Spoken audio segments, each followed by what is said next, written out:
Amid fears of an additional invasion coming from the north into Sumy and Kharkiv oblasts, the Russians keep advancing at various other parts of the front line. But still, there is some good news. New weapons come to Ukraine and additional air defense is being announced, and it might actually be enough, at least as much as Zelensky just recently asked for. We'll talk about this and more in the situation report, and just a quick thanks at the beginning to the anonymous donor of those two books. Thank you very much for sending them to me from my Amazon wishlist. I really, really appreciate it.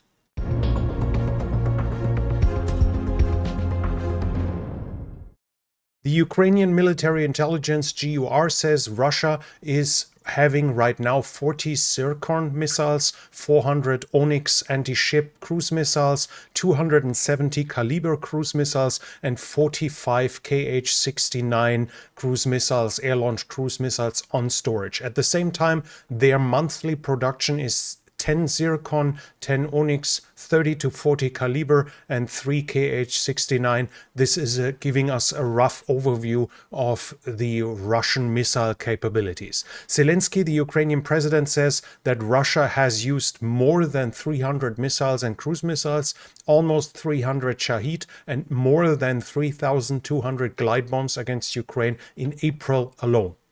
Along the northern front, Russia is concentrating troops. According to the Ukrainian colonel Mashovets, who is running a telegram that is widely read and referenced, according to him, the Russians have now concentrated 50,000 men in Bryansk, Kursk, and Belgorod, so basically in those three oblasts. And at the same time, or basically a day later, the GUR said right now the Russians have 35,000 men here, but they need for an invasion 50 to 70,000. So in regards to whom we believe, the Russians are already having the minimum necessity to do an invasion, or they're in the process of it, because the GUR thinks that at the end of May or at the beginning of June, an offensive will begin towards Kharkiv and Sumy. They are optimistic, though, that the cities will not fall, but obviously, should the invasion begin with 50 to 70,000 men, then we can expect some territorial losses along the border, at least in the initial phase of the offensive. North of the Seversky Donetsk, the Russians keep advancing. The Russians advance in Kislivka, which recently half of it fell. Now they have advanced to the west of Kislivka. We have a geolocalization here showing us that they are now basically at the crossroads here where the two meet. Roughly here they have entered, and at the same time in Kotyarivka, I think, yeah, Kotyarivka, they managed to gain a foothold as well. So the Russians keep expanding their foothold in this area. Further south of the Seversky Donetsk, we have continued attacks towards Seversk, but again, no proof of any change. Also continued attacks towards Bilohorivka, but again, no proof of change that anything has changed hands there. At Chasiv Yar, though, we do have some change. The Russians are, according to geolocalizations, they have here entered the first houses, and they are again shown to be in these first buildings here. So if we look at the map here, they are more or less here and have reached these points. They have not entered the main area yet, but fresh geolocalizations are in these tree area up here and down here, and they've reached the canal where it's subsurface. You see it ends here and it continues here. At this point, they also managed to gain a foothold according to geolocalizations we had in the last situation report. So while Chasiv Yar is under pressure, they have not advanced much yet. The Ukrainian side believes, though, that if the Russians keep pushing, eventually they will probably capture Chasiv Yar, but a quick victory by the Russians is quite unlikely. The Russians have advanced, though, between Ivanivske and Klishivka. Here in this recently liberated area from the Ukrainians, the Russians are now back. We see this is a tree in like a certain shape, and the first tree line up. And this here is this, and the first tree line up should be here. So the Russians are now here, which means that this should also have fallen back to the Russians. Roughly the front line should be probably around this here once more. Further south, we do not have any change until we come in the Avdiivka area. First of all, here the 115th Mechanized Brigade has published a statement where they dispute that their soldiers ran away in Ocheretine. That was what was being said by the 47th Brigade and by observers from Ukraine and abroad. They dispute that claim and say they did not run away. They were simply just defeated. I have no clue of how much of this can be true, so I can just report it. The Russians, according to the Ukrainians, they are using in the area of Ocheretine and Keramik. They are here in this small area, they're using 20 to 30 glide bombs daily. And this is having an effect because the Russians managed to mainly capture all of this here. And fresh in, we have a geolocalization that...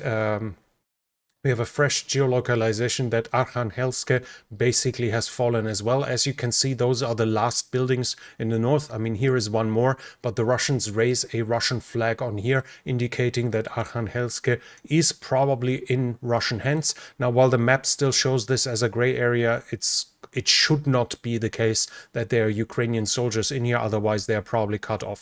So we can assume that the front line is more or less around this here, which means the Russians captured another town and are still at the outskirts of Novoalexandrivka in the west of the area, so they keep advancing in the overall area here. Also, between Ocheretine and Solovyove, here, they captured several areas here in the tree lines. They had advanced from Novobakhmutivka west, and as they captured Ocheretine, the Ukrainian positions here were now taken as well. Probably the Ukrainians withdrew from that area. Further south, we have close to Pervomaiske in Netailove, yeah, the Ukrainians lost additional positions inside of town, not much, maybe 150 meters in here, but the Russians kept advancing. Keep advancing here, and south of Pervomaiske, they took Ukrainian positions in the area directly south. Look on the map would indicate that this is probably going to be given up by the Ukrainians fairly fast as well. So Nevelske will now be under pressure from the east, at least if we look on the map.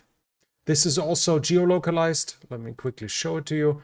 We have a geolocalization here of the Russians now being in this area here, so they have advanced to this area as well. Further south, we have in the area of Marinka, we have additional Russian advances. The fresh geolocalizations show the Russians that they have reached the northwestern part of the plant that is in the center of Krasnohorivka and basically is dividing the town in a northern and a southern part. We have a fresh geolocalization once again of a flag raising in the western part of in the central part of the power plant, of the plant here. I think they are making bricks there. They are burning bricks there. The Russians are able to raise their flag, which would also indicate that they have the surrounding area more or less under control. So this factory here, the center of it, is now under Russian control as well. Further south at Novomikhailivka, the Russian advance keeps continuing. Here towards Paraskovivka, and in the southwest of it, we have two geolocalizations in this regard as well. This one is to the northwest. You see the Russians are now here, pushing towards the area from the Dacha area, pushing towards the town of Paraskovivka, and to the south of it, in this tree line, the Russians have also been spotted and in recent publications. Further south, we have no change in the area of Vuhledar, but at the oblast border south of Velika Novosilka, we have a fresh geolocalization in Uroshaine. The Russians keep advancing inside of that town as well. They are now geolocalized at this part here, and this should be, let me quickly check. Actually, the map, it should be more or less here. So I think the deep state map should be correct in this regard, but it confirms that the southern tip of Uroshaine is now in Russian hands. And the Russians want to obviously keep pushing in this area because we have another we have another video of a Russian strike on a bridge. This is the bridge over the river in Velika Novosilka. It should be this one here that is being struck by the Russians with an aerial bomb. Again, we had an attack further west at a bridge, I think here at Malnivka or somewhere in this area here. No, it was Huliapole, where we see the Russians are striking more and more bridges in this area, obviously to disrupt the Ukrainian infrastructure, to disrupt the Ukrainian redeployment and supply, and thus to allow them to advance further. So this is continuing in this area as well. We have no additional information from Orikhiv. According to the nothing new from the latest developments.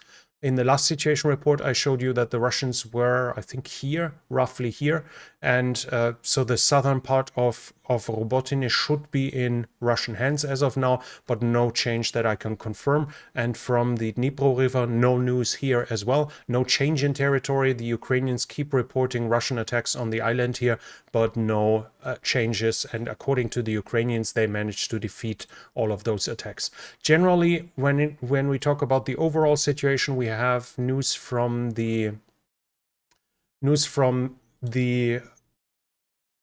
US State Department, and they say that Russia is using chemical weapons. We've talked about this in the past, that the Ukrainians accused the Russians for months already of using chemical weapons. This has actually been proven because the Russians, a Russian brigade itself published a video showing them dropping gas grenades from drones, and the empty grenades were found and documented in the past. The Russians are using chloroprizin,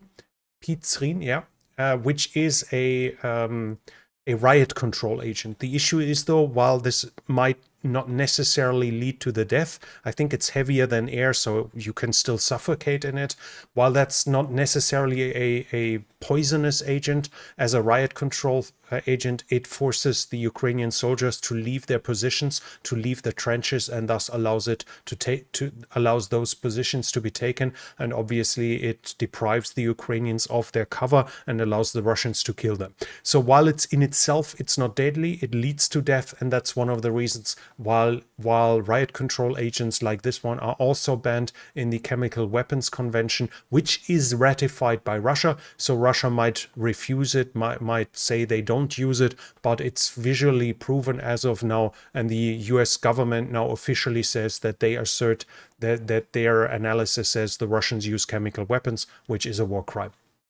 According to Human Rights Watch, they have observed several cases of executions of surrendering Ukrainian soldiers. In total, at least 15 prisoners of war were executed on video. We reported when those cases happened. I told you here in the situation reports.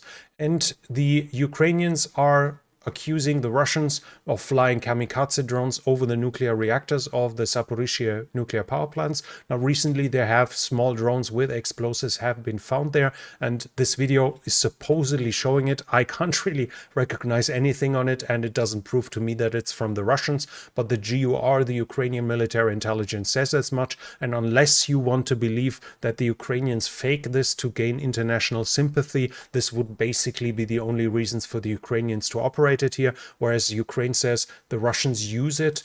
First, they fly over the power plant, but they use the area of the power plant here to fly FPV drones in the Ukrainian held area here on the other side of the Dnipro. And there, of course, it's fully in range of FPV drones, and launching them from inside the nuclear power plant makes it more difficult for Ukraine to strike back. It doesn't allow artillery strikes on the drone operators, etc. So from a Russian point of view, it makes perfect sense running drones from inside of the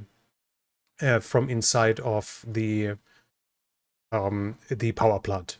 The Ukrainians are also saying that Russia has 510 to 515,000 soldiers inside of Ukraine as of now, showing us that the size of the Russian armed forces.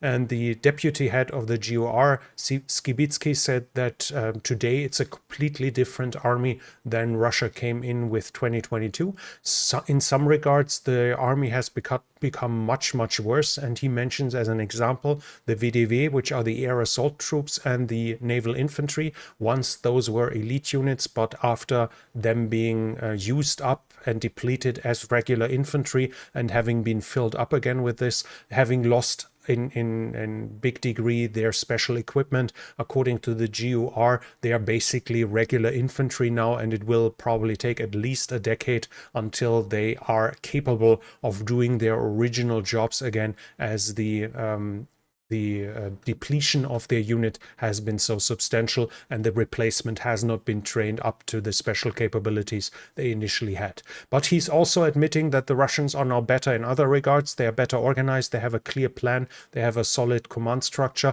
We remember, let's say, a year ago or a year and a half ago, when the Russians were running PMCs all over, when the Kadyrovtsi were under their own command, when Wagner did whatever they wanted outside of the regular structure, when the volunteer groups were operating there, and the DNR and the LNR units were somewhat semi-autonomous as well. All of this has now changed. One of the main principles for an effective military, a clear command structure, has now been established. Also, the Ukrainians believe that Russia will be able to recruit 400,000 men this year, and they are saying they built a reserve division up for a summer offensive. So we see the numbers from the Russian side when it comes to manpower generation, and we've talked a lot about Ukraine's failure in this regard in the past half year, so I'm not going to start it up once again.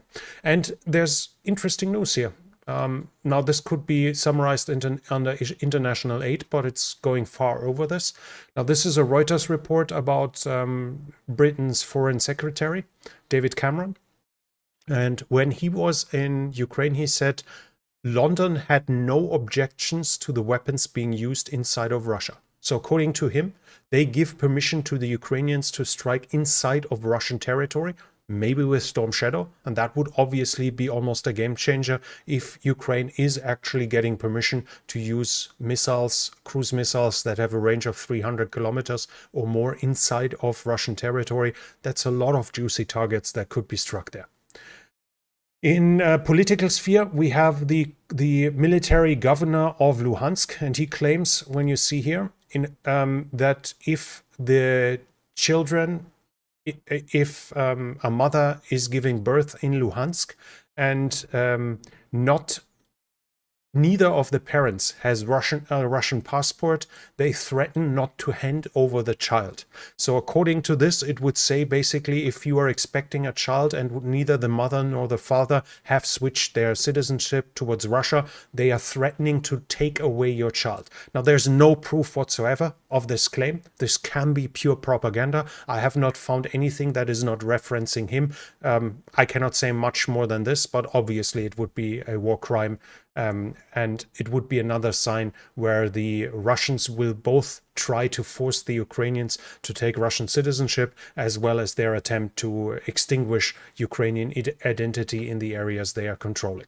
And in international aid, we have some news as well. There's the first delivery of aid from the US was including anti-tank weapons, 155 millimeter shells, and it arrived on the 28th of April. That was the first initial delivery from the United States. Spain is saying the Patriot missiles they are sending are in Poland already and will soon be coming in Ukraine and be ready. The German Patriot system is coming. Germany donated another one, as you remember. It will be ready at the end of June. Obviously, the crew still has to be trained, and according to what I got in informations, the training is currently ongoing. So it will be another 2 months until the system is operational in Ukraine. The United Kingdom has said they want to send £3 billion in annual aid, in annual military aid, according to their foreign secretary. So this should add to the Ukrainian capabilities. German radar manufacturer Hensoldt is delivering 6 further radar systems, TRML-4D, which is one of the most modern radar systems. It can active electronically scanned array radar, can search and observe 1,500 targets in a range of 250 kilometers simultaneously. So an essential tool for effective air defense for Ukraine. 6 more of those radar systems are going to come to Ukraine. Italy is, according to reports, sending another SAMPT battery, so the modern French-Italian air defense system. It was so far used to protect Slovakia after the old Slovakian government gave their air defense the S-300 battery to Ukraine and their MiG-29 as well, which were no longer operational. But according with the new government basically doing open pro-Russian policy, apparently Italy has had enough and is thus being able to hand over their battery. Then we have a claim here. According to that, Ukraine is getting new JDAM-ER, so extended range, winged bombs, but that they are equipped, according to that Warzone report, with a search with seekers that are capable of finding GPS jammers.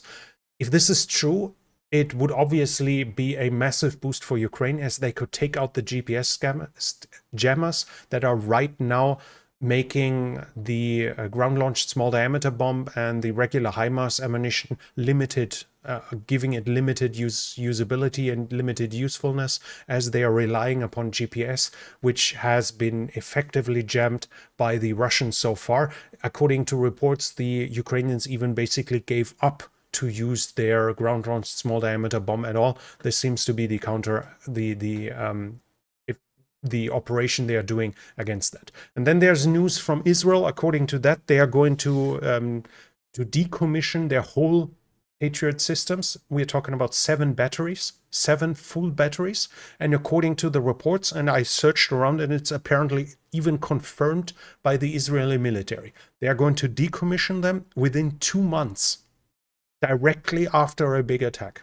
Now, for me, that's why I had to keep searching it, because it was unbelievable. Why would they, in a case where they now have proof that the Iranians are willing and capable to strike Israel itself, why would they decommission the Patriot system, even if they claim their own system is better? To weaken the own air defense in a time like this seems like madness, but I guess it's perfectly reasonable in a context where the US has sent a huge defense deal, and probably one of the negotiations was that Israel has to do something in return. So the rumors are now that these systems will find their way in one way or the other towards Ukraine. Now, whether directly or whether they are going to replace somebody else's Patriot system who then sends his to Ukraine is obviously just a formality. It's not really an important question anymore. But the indications are that Ukraine might actually receive 7 batteries of Patriot missiles within just a few months. And I think it was Zelensky who said 7 or 8 batteries are what they needed. Germany is giving 1. There would be another 7 if that becomes true. But we shouldn't forget that the reports where Israel wants to sell 200 of their Merkava tanks, where the expectation was that this will in return mean fresh tanks for Ukraine. And that sale never went through. Nothing ever happens there. Of course, then Israel's war started as well, with the terrorist attack on the 7th of October, and reducing their tanks in this time made kind of limited sense. But let's see if that becomes true and if Ukraine actually gets 7 fresh Patriot batteries. But that's it from me for now. So if you like this video, please give it a thumbs up. It really helps with the algorithm. Leave a comment what you think about the current international aid for Ukraine. Do you think it'll gain speed enough to help Ukraine save itself? And if you're new here, I would like to invite you to subscribe to the channel and hit the bell icon so you don't miss future videos. This channel is only possible because of the support of viewers like you. If you like to support the channel, you can do so by the means in the description. Thank you very much to everyone already supporting this channel. And that's it from me for now. Thank you for watching, and I'll be back.